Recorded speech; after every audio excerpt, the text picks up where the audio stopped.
নমস্কার। কাছে ও দূরের দেশে ও বিদেশের সমস্ত শ্রেণীর শ্রোতা বন্ধুদেরই আমার সহ আপনাদেরই চ্যানেল শান্তিবার্তাতে সুস্বাগতম। আজকে খুবই গুরুত্বপূর্ণ একটি বিষয়বস্তু নিয়ে আপনাদের সামনে উপস্থিত হয়েছি। আজকের আলোচনার বিষয়বস্তু হলো ধৈর্য শক্তি বাড়ানোর উপায় কী।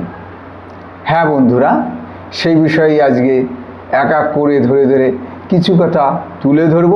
জানতে হলে কিন্তু ভিডিওর শেষ পর্যন্ত সঙ্গে থাকতে হবে। হুটহাট করে মেজাজ গরম হয়ে যাওয়া, ধৈর্য হারিয়ে ফেলা, অস্থিরতা, এসব কি শুধুই রাগ, নাকি এর পেছনে লুকিয়ে আছে আরও গভীর মানসিক কারণ? অনেকেই বলেন যে আগে আমি এত রাগী ছিলাম না, ছোট ছোট বিষয়েও এখন খুব বিরক্ত লাগে, অপেক্ষা করতে একদমই ভালো লাগে না, কথায় কথায় মেজাজ গরম হয়ে যায়। অনেকে এটাকে নিজের স্বভাব বলেও মেনে নেয়, কিন্তু মনোবিজ্ঞান বলছে ধৈর্য কমে যাওয়া সবসময় ব্যক্তিত্বের সমস্যা নয়। অনেক সময় এটি আমাদের মস্তিষ্ক, স্নায়ুতন্ত্র এবং মানসিক স্বাস্থ্যের একটি গুরুত্বপূর্ণ সংকেত। ধৈর্য হলো এমন একটি মানসিক দক্ষতা যা আবেগ নিয়ন্ত্রণ করে থাকে, হতাশা সহ্য করার ক্ষমতা এবং যুক্তিভিত্তিক সিদ্ধান্ত নেওয়ার ক্ষমতার সঙ্গে গভীরভাবে সম্পর্কিত। অর্থাৎ কিনা, যখন একজন মানুষ বারবার ধৈর্য হারিয়ে ফেলেন, অল্পেতেই রেগে যান বা অপেক্ষা করতে পারেন না, ঠিক তখনই অনেক ক্ষেত্রে এই সমস্যাটি শুধু রাগ নয়, বরং তার ভেতরে জমে থাকা মানসিক চাপের বহিঃপ্রকাশ। ধৈর্য কমে যাওয়ার পেছনে মনস্তাত্ত্বিক যে কারণগুলি, সেগুলি এক এক করে তুলে ধরছি। এক নম্বরে যেটি বলবো সেটি হলো দীর্ঘদিনের মানসিক চাপ। দীর্ঘদিন ধরে উদ্বেগ, দুশ্চিন্তা, অর্থনৈতিক চাপ, পারিবারিক সমস্যা বা কর্মক্ষেত্রে চাপ থাকলে মস্তিষ্ক ধীরে ধীরে সার্ভিয়াল মোডে চলে যেতে পারে। এই অবস্থায় মস্তিষ্কের প্রধান লক্ষ্য হয়ে দাঁড়ায় কিভাবে নিজেকে রক্ষা করা যায়। ফলে কি হয়? ফলে সামান্য সমালোচনাও ব্যক্তিগত আক্রমণ মনে হয়, ছোট ভুলও অসহনীয় লাগে, অপেক্ষা করা কঠিন হয়ে যায়, মানুষ দ্রুত রেগে যায় বা প্রতিক্রিয়া দেখায়। এ বিষয়ে উদাহরণ কেমন হয়?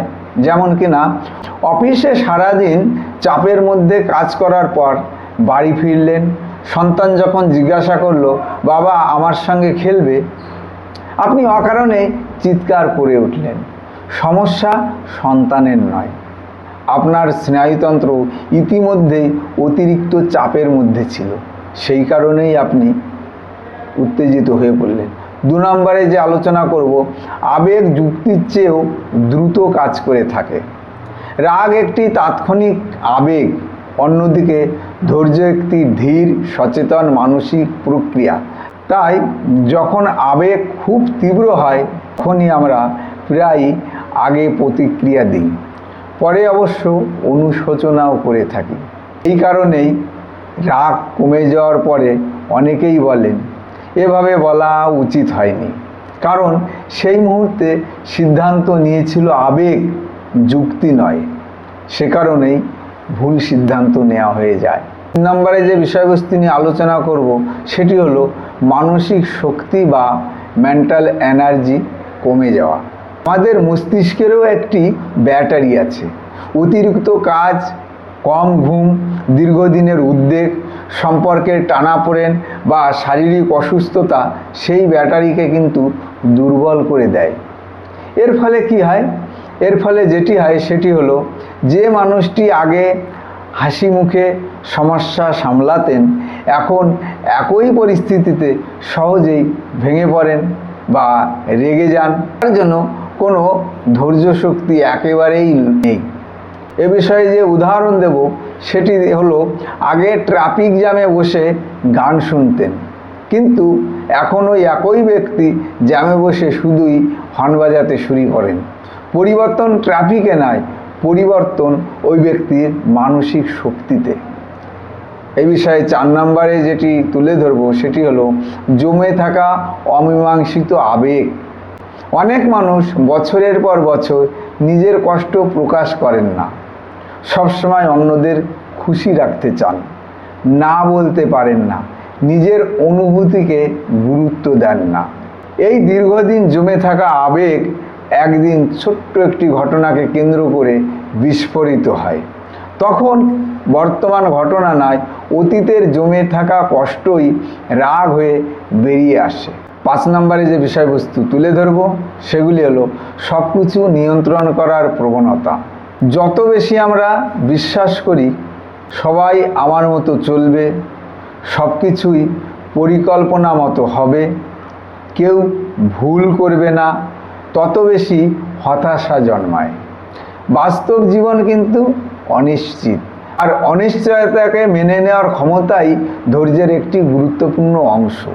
6 নম্বরে যে বিষয়বস্তু তুলে ধরব সেটি হলো তাৎক্ষণিক ফল পাওয়ার সংস্কৃতি।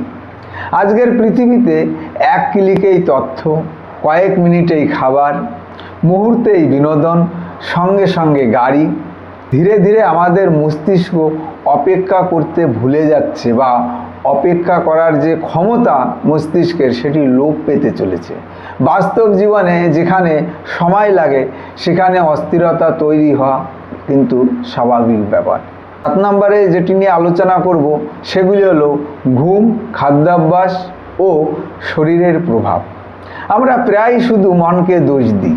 পর্যাপ্ত ঘুম না হওয়া, অতিরিক্ত ক্যাফেইন, অনিয়মিত খাবার, দীর্ঘদিনের শারীরিক ক্লান্তি এসবও মস্তিষ্কের আবেগ নিয়ন্ত্রণের ক্ষমতাকে দুর্বল করে দেয়। ধৈর্য কমে গেলে কি হতে পারে এ বিষয়ে একটু আলোকপাত করার চেষ্টা করব।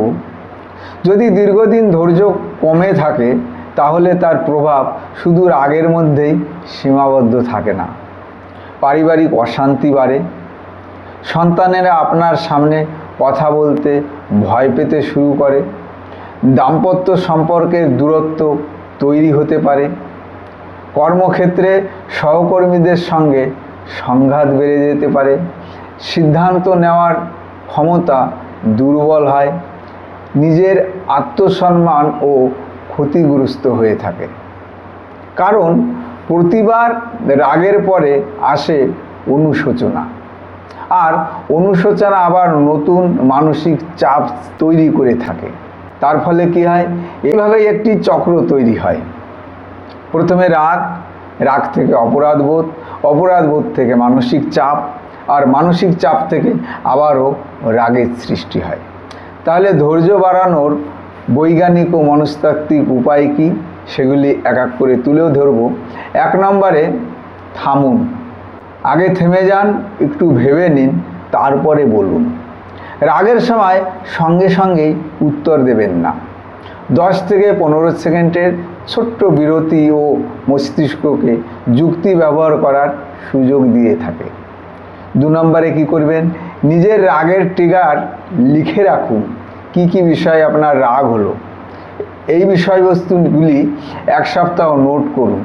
কখন রাগ হলো, কাদের উপর রাগ হলো, রাগের আসল কারণ কি ছিল, রাগের আগে আপনি কি অনুভব করেছিলেন।